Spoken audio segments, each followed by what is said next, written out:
କାନ୍ଦୁଛନ୍ତି। କାନ୍ଦିବାର କାରଣଟା ନ କହିଲେ ମୁଁ ଠିକ ବୁଝିପାରୁଛି। କୁହନ୍ତୁ ବାବା, ଏ ଅସହାୟ ଲୋକମାନେ ଆମର କେତେ ସମବେଦନା କରୁଥିଲେ।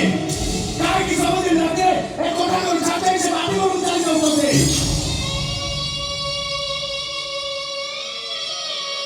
ଉତ୍ତର ଦିଅ, ଉତ୍ତର ଦିଅ ସରଜ ମହାପାତ୍ର, ମୋ ପ୍ରଶ୍ନର ଉତ୍ତର ଦିଅ।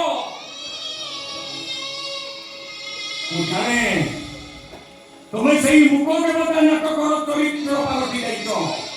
চাহিলে ବି তুমি পুଅ ପ୍ରଶ୍ନର ଉତ୍ତର କେବେ ଦେଇପାରିବନି। ଆରେ 70 ଲକ୍ଷ ଟଙ୍କାର ଗାଡ଼ି ପୁଅକୁ କିମିତି କରିପାରୁଛ? ହେଲେ ଶୁଦ୍ଧ କରି 60 ଲକ୍ଷ ଟଙ୍କା ଏ ଲୋକଟା ଉପରକୁ ଫୋପାଡ଼ି ଦେଇ ତା ସହିତ ସବୁ ସମ୍ପର୍କ ତୁଟେଇ ଦେଇପାରୁନା?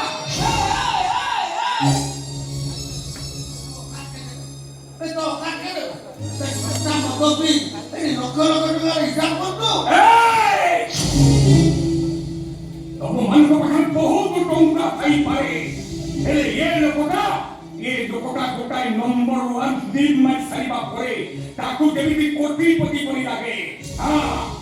ଆରେ ତମେ ମାନେ ସବୁ ଟଙ୍କା ହେଇ ପାଗଳ ହେଇଯାଉଛ। ହେଲେ ଆମ ପରି ଗରିବ ଲୋକମାନଙ୍କର ମାଟି ଘରର ସମ୍ପର୍କ କିଣିବାକୁ ହେଲେ ତମକୁ ବ୍ୟାଙ୍କରୁ ଲୋନ୍ କରିବାକୁ ହବ। ଲାଗୁଛି ବାରବାର ତମ ସମ୍ପର୍କ ବିଷୟରେ ସେ ମୋତେ ପଚାରୁଛି। ଆଗରୁ କଥାଟା ଅଲଗା ଥିଲା, ଏବେ ସେ ବଡ଼ ହେଲାଣି।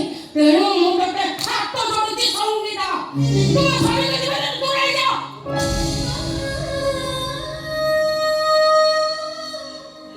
ଦୂରେଇ ଯାଇଛି ମା, ଆଜି ନୁହେଁ ଅନେକ ଦିନ ଆଗରୁ ମୁଁ ଦୂରେଇ ଯାଇଛି। ସାଇ, ତୋ ବାବାଙ୍କ ଗାଡ଼ିଟା ଆମ ସାଇଆଡ଼େ ସବୁବେଳେ ଆସୁଛି। ଏ କଥା ଶୁଣି ମତେ ବହୁତ କଷ୍ଟ ହେଇଥିଲା। ଇଚ୍ଛା ତ ହଉଥିଲା ଆପଣଙ୍କ ତଳ ଧରି ଆପଣଙ୍କୁ ବଚାଉଥାନ୍ତି। କୁହନ୍ତୁ ବାବା, ଏ ବସ୍ତିର ଅସଲ ମଣିଷ ଆପଣଙ୍କ ମଣିଷ।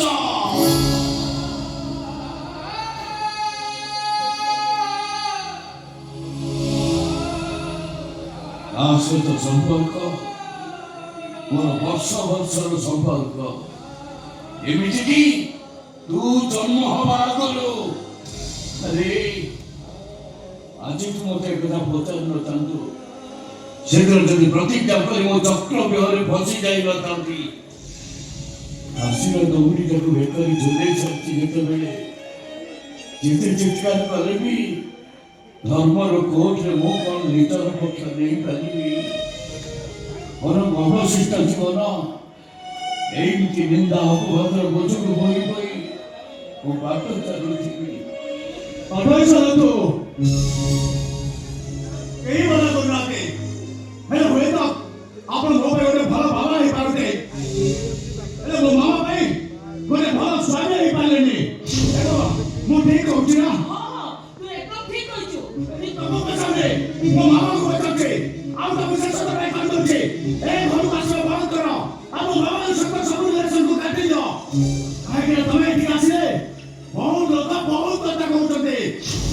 ଆଉ ଏକଥା ବି କହୁଛନ୍ତି ତମ ଦି ଜଣଙ୍କ ଭିତରେ ପାପ ସମ୍ପର୍କ ଅଛି।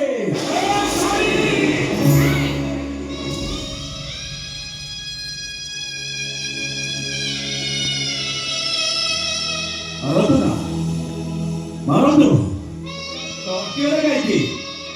ଟିକେ ଆଗରୁ ମତେ 70 ଲକ୍ଷ ଟଙ୍କା କାର୍ ଗିଫ୍ଟ କରୁଥିଲେ। ଟିକେ ଆଗରୁ ମୋ ବାର୍ଥଡେ ୱିଶ୍ କରୁଥିଲେ।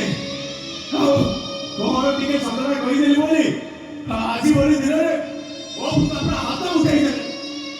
ହେଲେ କାହିଁକି ବାବା? ଏ ଲୋକଟା କଣ ଆପଣ କୁହନ୍ତୁ? ସେ ସମ୍ପର୍କର ମାନେ ତ ବୁଝିପାରିବନି। ଆଜି ଭଳି ଦିନରେ ଦିନ ଭିତରକୁ ପଶିଆସି ସବୁ ନଷ୍ଟ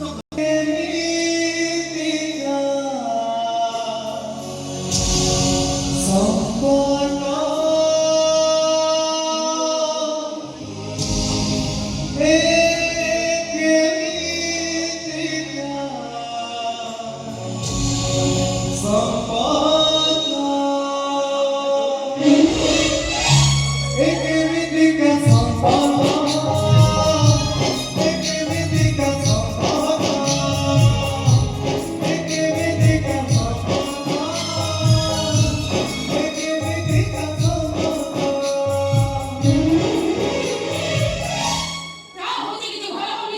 ମୁଁ ତମକୁ